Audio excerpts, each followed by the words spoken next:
महात्मा ने गुरुकुल के कमरे में रखी दो कबूतरों की मूर्तियां लाकर दोनों युवकों को एक एक थमाते हुए कहा, इन कबूतरों की मूर्तियों को तुम जीवित कबूतर ही मानो और तुम्हें यह करना है कि जब तुम्हें कोई ना देख रहा हो तब तुम्हें इन कबूतरों की गर्दन को मरोड़ देना है।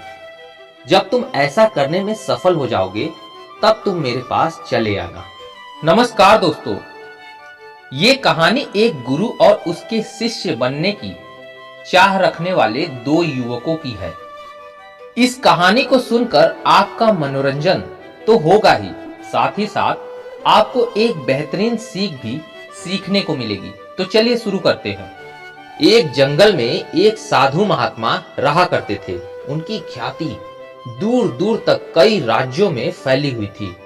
लोग उनके ज्ञान और समझदारी की वजह से उनसे बहुत प्रभावित होकर बहुत दूर दूर से उन्हें खोजते हुए उस जंगल में आ जाया करते थे। एक दिन दो युवक इन महात्मा की खोज में इस जंगल में आ पहुंचे, जहां एक बड़ी ही सुंदर रमणीय स्थल पर महात्मा अपना गुरुकुल बनाकर रहा करते थे। वे दोनों ही इन महात्मा को अपना गुरु स्वीकार कर उनसे शिक्षा प्राप्त करना चाहते थे। महात्मा कई युवकों को शिक्षा दे चुके थे, लेकिन वे किसी भी युवक को शिक्षा देने से पहले उसकी कसौटी किया करते थे। इन दोनों युवकों को महात्मा ने देखा तो वे उन्हें अच्छे घर से लगे और उनकी परीक्षा लेने की महात्मा ने तय किया। महात्मा ने दोनों युवकों से कहा कि मैं तुम्हें अपना शिष्य जरूर बना लूंगा, लेकिन उसके लिए तुम्हें मेरी एक शर्त पूरी करनी पड़ेगी। युवकों ने महात्मा से कहा कि आप जो भी कहेंगे हमें मान्य है। महात्मा ने गुरुकुल के कमरे में रखी दो कबूतरों की मूर्तियां लाकर दोनों युवकों को एक एक थमाते हुए कहा, इन कबूतरों की मूर्तियों को तुम जीवित कबूतर ही मानो और तुम्हें यह करना है कि जब तुम्हें कोई ना देख रहा हो तब तुम्हें इन कबूतरों की गर्दन को मरोड़ देना है। जब तुम ऐसा करने में सफल हो जाओगे तो मेरे पास चले आना। दोनों युवकों ने अपने अपने कबूतरों को ध्यान से देखा। दोनों ही कबूतर बहुत सुंदर थे और उन पर अच्छे से रंग और आकृतियां बनी हुई थी। दोनों के मन में ख्याल आया कि इतनी आसान और सरल परीक्षा से गुरुजी हमें क्या सिखाना चाहते होंगे। दोनों ने अपने अपने कबूतर लिए और अलग अलग दिशा में जंगल में चले गए। एक युवक जंगल में थोड़ी दूर गया, जहां एक सुनसान मैदान उसे दिखाई दिया। उसने चारों तरफ अपनी नजर घुमाकर देखा और यह निश्चित करने के बाद कि उसे कोई भी नहीं देख रहा है, उसने अपने साथ लाए कबूतर की गर्दन मरोड़ दी और वह वापस गुरुजी के पास चला गया। उधर दूसरा युवक भी जंगल में कुछ दूरी तय करने के बाद एक सुनसान जगह पर पहुंचा और एक पेड़ के नीचे खड़ा होकर हर तरफ से नजर घुमाकर देखने के बाद जब वो कबूतर की गर्दन मरोड़ने लगा तब उसकी नजरें अचानक पेड़ के ऊपर बैठे अन्य पक्षियों पर पड़ी।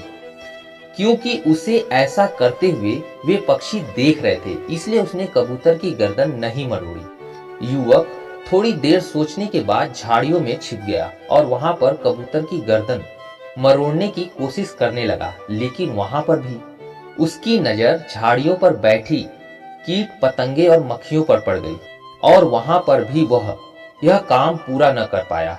फिर कुछ सोचने के बाद युवक ने एक जमीन में बड़ा सा गड्ढा बनाया और उसमें उतरकर कबूतर की गर्दन तोड़ने लगा।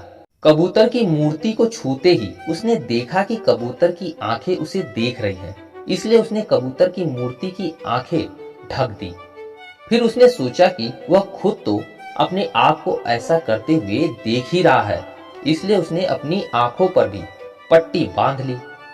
अब वह निश्चिंत हो गया कि ना ही कोई अन्य प्राणी या कबूतर की मूर्ति या वो खुद भी उसको ऐसा करते हुए देख पा रहा है।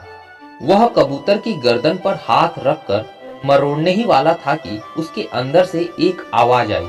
वह आवाज उसके अंतरात्मा की थी। युवक अब अच्छे से समझ गया था कि गुरुजी इस छोटी सी सरल दिख रही परीक्षा से उसे क्या शिक्षा देना चाहते थे। युवक बिना उस कबूतर की गर्दन को मरोड़े ही गुरुजी के पास पहुंचा।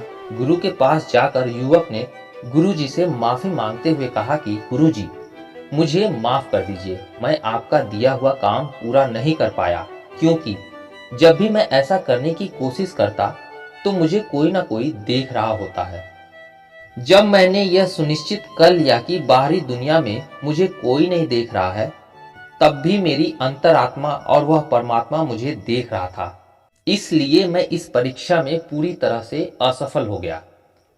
महात्मा ने उस युवक को शाबाशी देते हुए कहा कि तुम इस कसौटी में असफल नहीं बल्कि पूरी तरह से सफल हुए हो।